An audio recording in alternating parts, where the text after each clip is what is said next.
Chapter 1. Terry. "Dad, look! There's Miller Station!" Hannah's excited voice blasted through the headset, making me wince.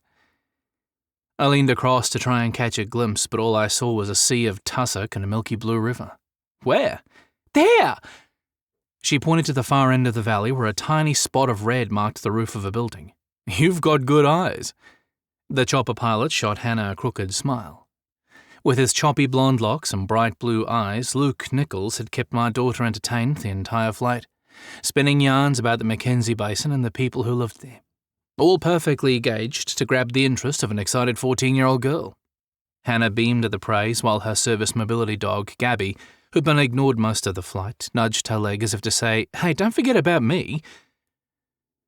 I'd been quietly worried how well the 4-year-old golden retriever would handle her first time in a helicopter, but she'd been pretty chill. However, she did have a tendency to sulk if Hannah's attention rested elsewhere for any length of time, somehow managing to push her doggy bottom lip forward in as good a likeness of petulant annoyance as you could possibly get. "Gabby's pouting again," I informed Hannah, and she immediately turned and kissed the end of Gabby's nose. "Oh, you know I love you best," she reassured the dog, then returned her attention to the window where it had been fixed from the moment we'd left Christchurch Airport. Her distraction had allowed me to relinquish my dad hat and work on settling the herd of butterflies circling my belly. Left to me, Hannah and I would be finishing a lazy Sunday lunch back in Painted Bay while planning our regular Sunday afternoon movie fest.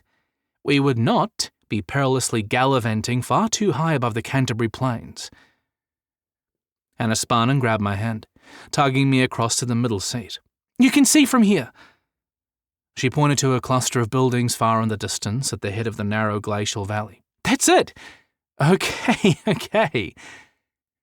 I leaned over her shoulder and just... wow. My breath caught in my chest. After a few seconds, I blew out a low whistle. "Okay.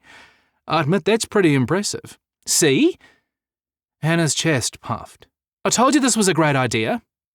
"You did." I pinched her waist and she jumped. "But I'm sure it would be just as impressive from a car, not to mention a lot easier on my heart." Luke snorted, and I was reminded that whatever was said into the headsets was heard by everyone. "Even if our pilot is excellent," I quickly added.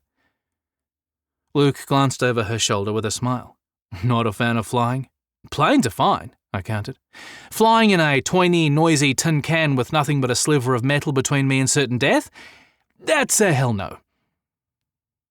Luke laughed and Hannah rolled her eyes in that way teenage girls did, which told you exactly how hopeless you were, none of which meant I was wrong. The whole idea for the helicopter transfer from Christchurch to Miller Station had been the unfortunate brainchild of my adventure-seeking parents, who always tried to give Hannah an exciting new experience for her birthday. As usual, they'd called it right, and Hannah had loved every terrifying second of it.